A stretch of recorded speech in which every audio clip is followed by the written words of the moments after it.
자, 또 시장 전문가 두 분 모셨습니다. 인베스트 자문의 인성희 고문과 영앤 리서치 최진욱 본부장 조합으로 수요일 가겠습니다. 어서 들어오세요. 네, 안녕하세요. 네. 자, 앞에 SK 하이닉스를 던져줬습니다. 자, 그럼 두 분의 SK 하이닉스에 대한 전략은 어떤지 화면 하단으로 좀 보시죠.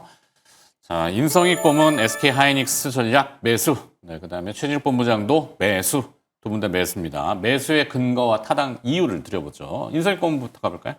SK 하이닉스를 오늘 매수라고 말씀을 드렸는데 오늘 올라가요. 이게 뭐 더 오르지 말라는 법 없죠. 이게 근데 너무 많이 속아가지고 네. 진짜 오늘 오르는 오르는 게 척하다가 다시 오르지. 바닥을 치는 건지 참 의아스러워요. 그래서 오늘 뭐 반도체뿐만이 아니라 이제 우리 가장 이제 많이 매매를 했던 이제 2차 전지까지 같이 오르는데 시장의 흐름은 좀 이렇게 봐야 될 것 같아요. 그러니까 그동안 뭐 강했던 뭐 방산부터 해가지고 기존에 뭐 올라왔던 많은 종목들 그런 종목들이 조금 이제 좀 죽어가는 것 같아요. 그래서 그런 것들이 죽으면서 이제 가장 최근에 이제 원자력까지 이제 원자력 관련주에서 많이 올라갔는데 그런 것들이 오르다가 이제 뭐 어느 정도 좀 조정을 보일 때가 됐고 거기에 오늘 마지막으로 보면 지주사들까지 많이 오르는 것 같더라고요. 그래서 네.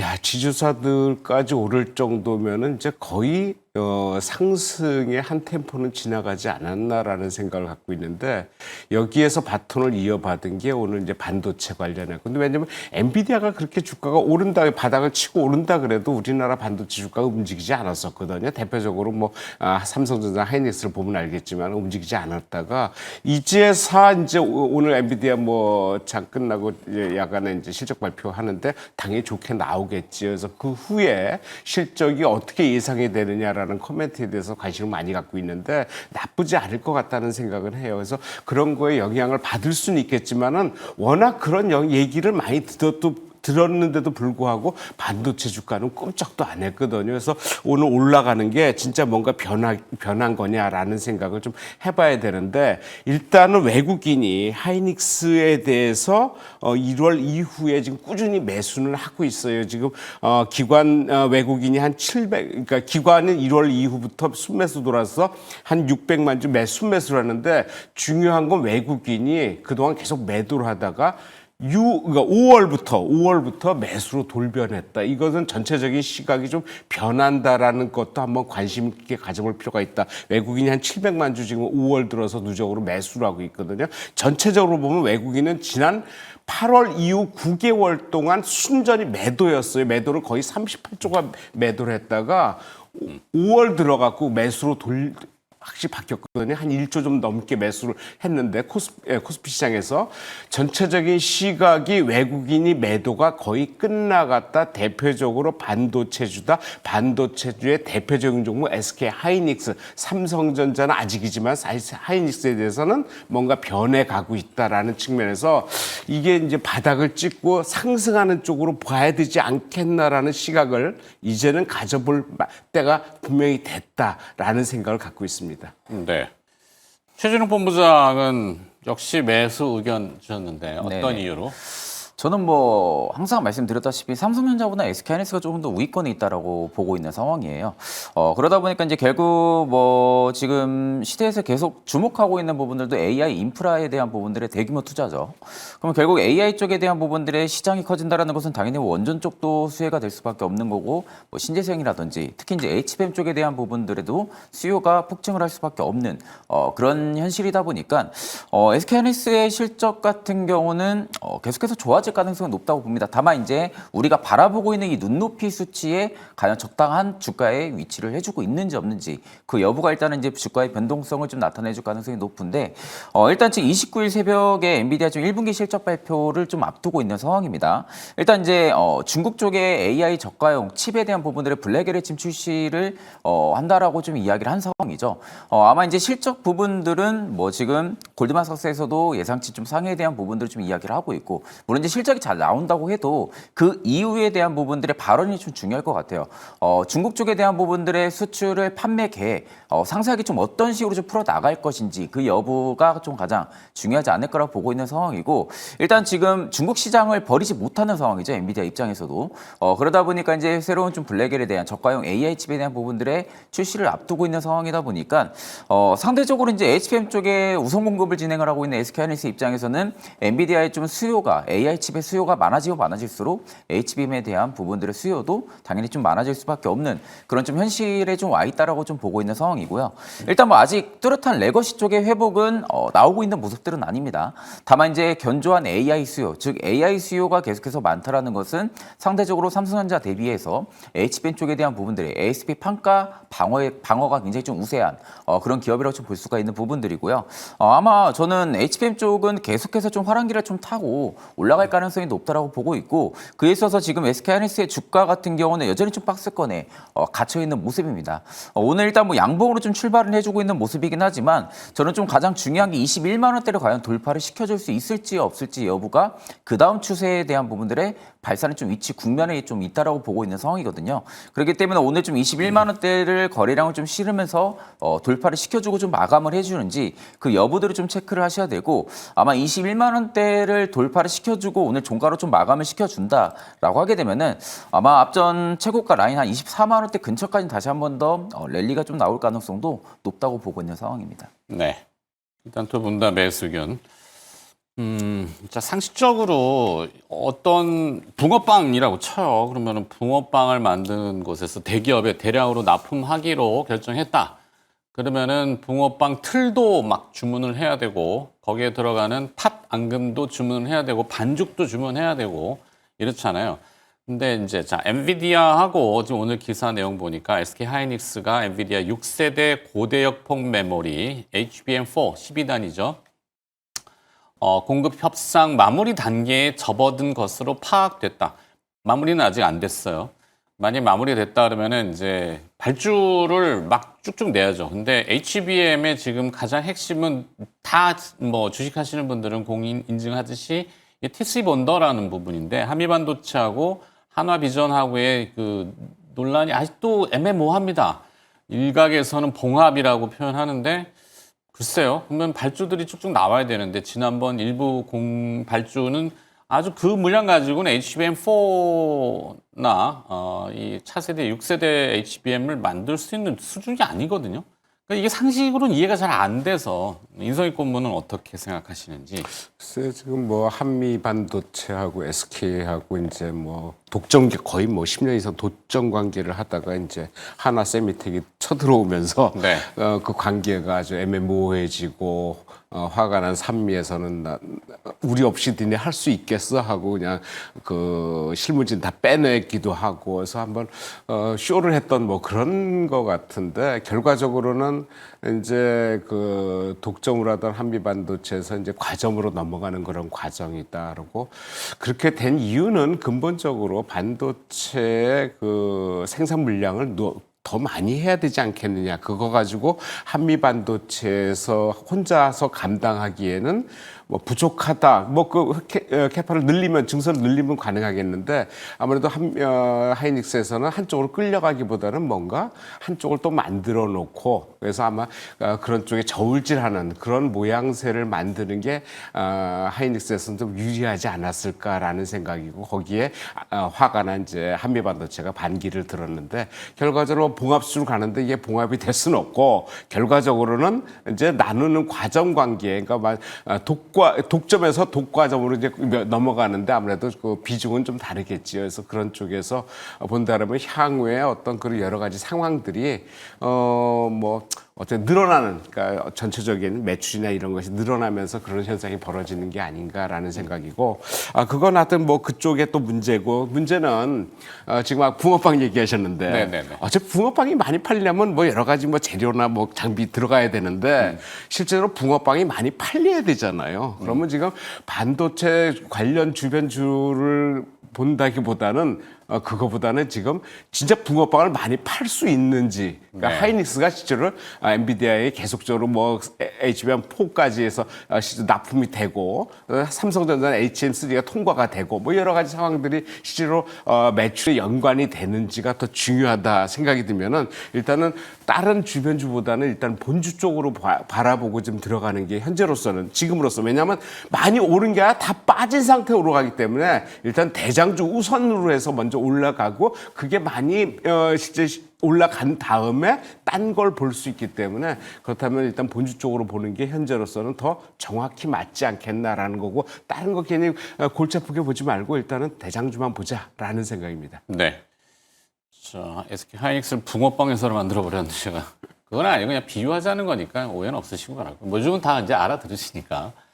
자, 뭐 이러면 밸류 체인이라고 하는 서플라이 체인, 뭐 이렇게 공급망 이렇게 하지만 소부장. 그러니까 뭐 그 SK 하이닉스가 만약에 엔비디아하고 뭐 잘 돼서 또 추가로 나간다 그러면 밑으로 뭔가 움직임들이 있어야 돼서 한미반도체나 뭐 하나비전이나 이런 T3 본더 쪽을 물어봤는데 나머지 쪽 동향들 그게 이제 주가가 사실 얘기해 주긴 해요. 네네. 그죠? 일단 저는 이제 중요한 부분들이 엔비디아가 지금 일전에 발표했던 부분들 이제 중국 쪽에 원래 H20의 AI 칩 저가형 모델이죠. 이 모델이 좀 계속해서 납품을 진행을 했다가 트럼프 행정부에서 이제 수출을 막았던 부분들이죠. 그러다 보니까 일단은 H20을 좀 버리고 좀 저가형 블랙일 쪽으로 지금 눈길을 돌린 겁니다. 그러니까 결국 이제 엔비디아 입장에서는 생각할 때는 중국 시장을 버리지를 못하는 거죠. 그러면 중국 시장 버리지 못하는 상황에서 저가형 블랙엘을 지금 출시를 하는 건데 이 저가형 블랙에는 일전에 HBM이 들어가기보다는 GDDR7이 들어갑니다. GDDR7이 어떻게 보면 상대적으로 수익성으로 볼 때는 HBM보다 조금 떨어질 수는 있어요. HBM보다 조금 떨어질 수는 있겠지만 우리가 업계의 의도를 살펴봤을 때는 지금 AI 쪽에 대한 부분들의 막대한 인프라 투자가 지금 진행이 되고 있는 상황이고 그러다 보면은 지금 AI보다 조금 더 커지는 성장 캐파가 좀 커지는 그런 AI 강대국이 된다라고 가정을 했을 때는 결국 AI 쪽에 대한 부분들의 경량화라든지 효율성을 계속 살려나가야 됩니다. 그러다 보니까 일단은 HBM도 가장 중요한 키워드 중에 하나이긴 하지만 GDDR7 쪽에 대한 부분들도 이제 AI 칩에서 빠질 수 없는 좀 주요 제품군으로 들어갈 가능성이 높거든요. 중국향 블랙웰이나 그렇죠. 뭐 네네, 그렇죠. 그러면 결국 이제 블랙웰이 저가형 블랙웰이 만약 중국 쪽에서도 성공을 한다고 하게 되면은 조금 더 값싸고 가성비가 좋은 AI 칩을 계속해서 개발을 해 나갈 겁니다. 그럼 당연히 기존 HBM 쪽에 대한 부분들의 제품 수요도 늘어나기는 하겠지만 반대로 DDR7 쪽 이제 D램 쪽에 대한 부분들의 수요도 늘어나겠죠. 그럼 이제 상대적으로 지금 뭐 TC 본도 쪽은 한미반도체가 수혜를 본다라고 하고 HBM 쪽 같은 경우는 뭐 SK 하이닉스가 수혜를 본다라고 한다고 하게 되면은 이쪽으로 지금 눈길을 쏠리는 것도 당연히 좋기는 하지만 D램 쪽에 대한 부분들의 수요도 늘어날 가능성이 높기 때문에 DDR7 쪽에 대한 부분들의 관련주로는 저는 일단 에이펙트 그리고 두 번째로는 심텍을 좀 보고 있는 상황이거든요. 네. 에이펙트 같은 경우도 지금 DDR7 쪽에 대한 부분에 대장 역할을 좀 하고 있는 기업입니다. 그러다 보니까 에이펙트 같은 경우도 계속해서 좀 관심을 가질 필요가 있다고 보고 있고 심텍도 마찬가지로 일전부터 원래 DDR6를 양산을 해서 제품 판매를 좀 진행을 하고 있는 기업이거든요. 그리고 일전에 7 쪽에 대한 부분들에도 기판 개발 프로젝트에 좀 참여했던 그런 기업이기도 합니다. 그러니까 그런 개발 이력들이 일단 가지고 있는 심텍 입장에서도 이후에 블랙엘에 대한 부분들의 양산이 좀 진행이 되고 성공을 한다고 하게 되면은 심텍의 개별 제로가 또 붙을 가능성도 높겠죠. 그렇기 때문에 지금 뭐 당장은 주가가 크게 움직이지는 않습니다. 다만 이후에 계속해서 AI 쪽의 확장 국면이 지속이 되고 블랙엘에 대한 부분들, 특히 이제 엔비디아의 실적 발표 이후에 중국 쪽에 수출 계획이 확실하게 나와준다라고 하게 되면은 아마 좀 D램 쪽에 대한 부분들의 수요도 늘어날 그런 기대감 때문에 아마 움직일 가능성이 높지 않을까 그렇게 좀 보고 있는 상황입니다. 네. 자, SK 하이닉스가 일단 시세를 내고 삼성전자도 오늘 시세를 내면서 내일 발표될 엔비디아 실적에 주목한 반도체에 대한 얘기를 좀 들어봤고요. 뭐 여러분들 주지하시는 바 트럼프 대통령 중동 순방할 때 엔비디아의 젠슨 황 CEO가 대동을 했죠. 그러면서 중동의 뭐 이제 수출 증가, 근데 중국향 또 저사양 얘기하고 동행을 하지 않았던 애플의 팀 쿡은 애플은 25% 관세 맞았다고 그러잖아요.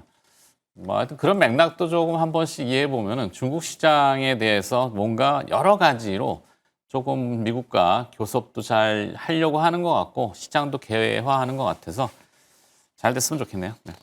자, 다음 또 주제는 무엇인지 김유정 아나운서를 한 번 더 연결해 보도록 하겠습니다. 네, 두 번째 키워드는 엔터 섹터에서 함께 찾아보도록 하겠습니다. 오늘은 그 안에서도 YG 엔터 함께 보려고 하는데요. 현재 2.1% 가까이 상승하고 있습니다. 이 엔터테인먼트주가 최근 52주 신고가를 계속해서 경신하고 있어서 주목이 필요합니다. 사실 작년 이맘때까지만 하더라도 나날이 이 신저가를 갈아치우던 모습과는 정상반된 모습인데요. 올해 초까지만 하더라도 4만 원대였던 YG 엔터테인먼트의 주가는 벌써 2배 가까이 상승하면서 82,700원 선에 거래가 되고 있습니다. 과연 어떤 이슈가 YG 엔터를 이렇게 상승하게 만들었을까요? 올 7월부터 블랙핑크의 월드 투어가 개최될 예정인데 그 규모도 더욱더 확대될 것으로 전망되면서 실적 기대감은 더욱더 커지고 있고요. 약 2년 8년 만에 지난 앨범 데뷔해서 새로운 앨범까지 함께 발매할 것으로 기대가 되면서 이 주가는 함께 그 기대감 반영하고 있는 모습 나타나고 있습니다. 오늘 함께 상승하고 있는 엔터 섹터 함께 살펴보도록 하겠습니다. 음원을 담당하고 있는 YG 플러스 역시 그 상승 흐름에 더해지고 있는 모습이고요. SM 역시 오늘 장 초반 목표 주가 상향 소식 들려오면서 현재 1.46% 상승하는 흐름 나타나고 있습니다. 다만 하이브 같은 경우에는 오늘 아침 텐센트에 SM의 지분 전량을 매각한다라고 밝히면서 오늘 상승문 함께하지 못하는 모습 나타나고 있고요. 최근 버블과 같이 연예인과 함께 소통할 수 있는 어플을 만들고 있는 기업들도 6% 가까이 상승하는 모습 나타나고 있습니다. 다시 한번 한한령 해제 기대감과 미국의 관세 무풍지대로 떠오르고 있는 엔터 관련 종목들 어떤 전략 필요할까요? 지금 바로 함께 알아보시죠. 자, YG 엔터테인먼트를 던져줬습니다. 두 분의 또 전략은 어떤지 화면 하나로 정리 내용 볼까요? 네. 자, 최진욱 본부장 매수. 네. 윤성익 고문도 매수. 두 분 다 오늘 뭐, 네, 짜고 오셨네요. 조정 후 매수는 뭘까요? 조정 후? 이게 조정 매수는 사군 싶은데 네. 지금 너무 많이 올랐다는 거죠. 그러니까 많이 올랐으니까 어느 정도 항상 좀 그러잖아요. 조금 조정 받을 때 예. 매수하라고. 조정 받을 때 매수 못 하거든요. 못하죠.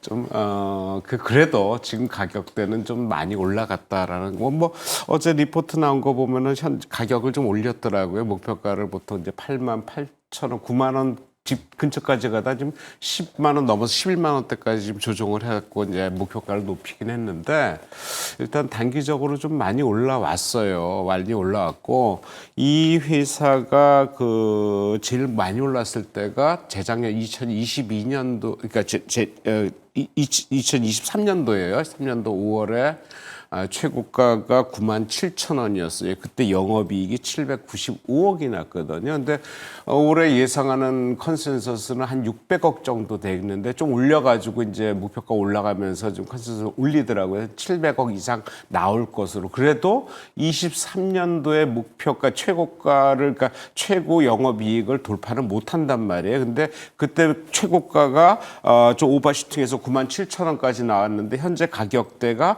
82,000원, 오늘 찍은 게 뭐 85,000원까지 찍었겠지만 9만 원대 가면은 아무래도 주춤할 수밖에 없지 않나. 왜냐하면 아무래도 뭐 여러 가지 상황들이 뭐 그 전보다는 더 좋다. 뭐 블랙핑크가 완전체로 돼서 이제 뭐 7월부터 해외 공연 들어가는데 해외 공연이 과거의 해외 공연 횟수보다도 절반으로 줄이는데 들어오는 인원은 그 2배 이상 늘어날 것이다. 그리고 그거에 따른 수익이 엄청나다. 그리고 뭐 베이비 몬스터라든지 새로 기존의 그 그룹들도 새로 나오고 음반 나오고 한한령 해제고 여러 가지 내용은 다 좋은데 지금 그거를 이미 주가에 반영하면서 단기적으로 장이 안 좋을 때 엔터테인먼트 주가 오르면서 YG가 상당히 많이 올랐단 말이에요. 그래서 그런 것 때문에 향후엔 어떨지 좀 더 올라갈 수 있을지 몰라도 지금으로서는 조금 부담스러운 가격대가 아니냐. 그리고 지금 장 자체가 많이 올라간 기존의 뭐 그 원전주라든지 원전과 관련된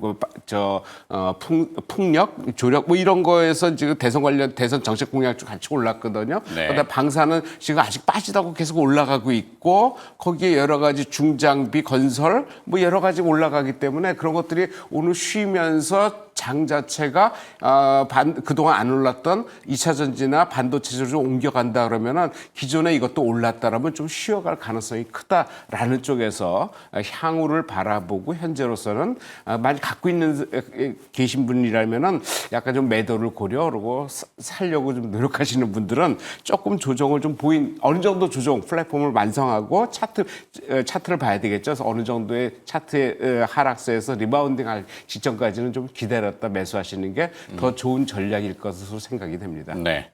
자, YG 엔터테인먼트의 역사적인 고점은 2023년도 5월로 기억됩니다. 97,000원 주당. 그 97,000원은 돌파를 할 것인지, 한 번에 돌파할 것인지, 아니면은 뭐 인성이 고문의 말처럼 조정은 좀 필요하지 않을까? 너무 과열 아닌가? 이런 의견에 대해서 최진욱 본부장 생각은 어떠세요? 일단 저는 지금 어떻게 보면 이제 주가가 뭐 주봉이나 월봉, 일봉상에서도 우상향 기조가 계속 좀 유지가 되고 있는데 저는 조금 걱정되는 것은 거래량이 좀 줄면서 올라간다라는 거죠. 일단 뭐 거래량이 줄면서 볼륨이 터져주지 않고 캔들의 좀 상승폭은 계속해서 커져 나가고 있다라는 것은 물론 이제 매도를 하는 물량 자체가 많지는 않다라는 겁니다. 매도 물량 자체가 많지가 않고 지금 홀딩하는 어떻게 보면 홀딩하는 투자자들이 굉장히 많다라는 거죠. 물론 이제 이게 어떻게 보면은 홀딩에 대한 부분들의 비율이 높으면 높을수록 주가의 상승폭도 당연히 좀 커질 수밖에 없는 거고 이제 여기서 이제 중요한 부분들은 신규 매수가 계속해서 들어와 줘야 돼요. 근데 이 신규 매수가 지금 YG 엔터 입장에서는 큰 볼륨이 터지면서 위로 올라와 주고 있는 모습들은 아니기 때문에 일부 저는 좀 조정이 나올 가능성을 좀 염두를 해두고 조정이 나왔을 시 매수하는 관점이 좀 맞다라고 좀 말씀을 드렸던 부분들인데 일단 이제 블랙핑크가 지금 신곡도 발표를 좀 앞두고 있는 상황이죠. 근데 이제 다만 이제 YG가 조금 어떻게 보면 좀 걱정됐던 부분들이 뭐냐면은 일전부터 어떻게 보면은 주력 IP에 대한 부분들의 월드 클래스를 만들려던 그 성향들이 굉장히 좀 심해요. 특히 뭐 빅뱅이라든지 그리고 지금의 블랙핑크 같은 경우도 어떻게 보면 좀 아티스트들에 대한 부분들의 월드 클래스로 좀 집중을 좀 많이 시켰습니다. 그러다 보면은 빅뱅이나 그리고 기존의 지금 블랙핑크 같은 경우가 컴백을 할 때까지 그 주가의 상당 기간 동안은 올릴만한 모멘텀이 딱히 없었던 상황이었죠. 지금 같은 경우도 블랙핑크에 대한 부분들의 컴백의 모멘텀이 지금은 발휘가 되고 중국 시장이 좀 하락의 해지 기대감 그로 인한 좀 수익성에 대한 부분들의 상향 요인 이런 부분들이 좀 모멘텀에 대해서 지금의 엔터 주가를 지금 끌어올리고 있는 건데 YG 같은 경우가 지금 이제 신인 보이랑 또 걸그룹 부분들을 또 컴백을 앞두고 지금 계획을 하고 있는 상황이거든요. 그러니까 기존에 원래 어떻게 보면은 주력 IP 쪽에서 계속해서 월드 클래스를 만들려 했던 이 집중도가 조금 더 분산화되면서 신규 아티스트들까지도 계속해서 활발하게 좀 성장을 시켜 나가려는 그런 수순들이 계속 YG 쪽에서 나와준다고 하게 되면은 만약에 이제 이게 컴백에 대한 부분들의 주가 상승 탄력보다도 신규 IP 쪽에 대한 부분들의 모멘텀까지도 일단은 이후에는 이어질 가능성이 높다라고 보거든요. 그러니까 지금은 당장 실적이 개선이 될 수밖에 없는 그런 요인들을 가지고 있는 상황이고 블랙핑크가 좀 월드 투어를 지금 진행을 하게 되면 일전에 베이비몬스터가 얘기 듣기로는 인당 한 4만 원 정도로 지금 콘서트 규모가 좀 펼쳐졌다고 합니다. 근데 이번에 200만 명 이상의 좀 월드 투어를 지금 예상을 증권사에서 좀 많이 하고 있는 상황이죠. 그럼 베이비몬스터가 인당 4만 원대 받았던 것을 블랙핑크가 지금 대략 한 6, 7만 원 정도를 받을 것이라 지금 예상을 하고 있는 상황인데 그러면 지금 월드 투어에 대한 인원 규모도 커진 상황에서 가격까지도 거의 2배 가까이 올라와 준 상황이다 보니까 작년 MD 매출 대비해서 올해 MD 매출 한 2배 이상 성장할 가능성이 높겠죠. 그런데 지금 그 부분들의 기대감을 지금 주가 전부 다 반영을 시켜주고 있는 겁니다. 네. 그러다 보니까 일부 이제 저는 볼륨이 줄고 있는 상황에서 조정이 나와준다 하게 되면은 뭐 큰 조정까지는 바라고 있는 상황들은 아니고요. 한 78,000원에서 8만 원대까지 한번 눌림이 나올 가능성이 높다고 보거든요. 물론 이제 78,000원대까지도 만약에 깨고 내려온다라고 하게 되면은 하단폭은 저는 한 69,000원대까지 열어두고 있는 상황입니다. 그렇다 하게 되면 일단 저는 78,000원대까지 내려왔을 때 1차점 분할 매수가 YG 쪽에 좀 들어갈 가능성이 높고 이후에 좀 69,000원대까지 천천히 분할로 좀 잡아볼 수가 있겠죠. 이후 이제 69,000원대나 8,000원대를 이탈할 경우에는 일단 저는 좀 손절이 맞다라고 보고 있는 상황이고요. 그 구간대에 좀 접근을 했을 때 좀 매수 관점이 맞다고 보고 있지. 뭐 지금 당장 뭐 매수해서 위로 올라갈 수도 있습니다. 지금 매물대, 그러니까 앞전 2023년 매물이 좀 많이 쌓여 있는 구간들을 지금 돌파를 시켜주고 있는 상황이거든요. 네. 근데 여기에 좀 거래량 볼륨이 아직까지는 턱없이 부족한 상황이다 보니까 이 매물의 소화를 못하고 한번 눌릴 가능성이 있다라는 예상으로 봤을 때는 그 가격 레인지 구간에서 좀 매수하는 게 유효하다라고 보고 있는 상황입니다. 알겠습니다. 자, 여기까지 듣도록 보도록 하죠. YG 엔터테인먼트의 전략. 사실 이게 뭐 그 하이브 보유한 SM 지분 텐센트 매각이 이슈인데 그건 뒤쪽으로 다시 넘겨서 한 번 더 들어보도록 하겠고요. 지금까지 인베스트 자문의 인성희 고문과 영앤 리서치 최진욱 본부장이었습니다. 고맙습니다.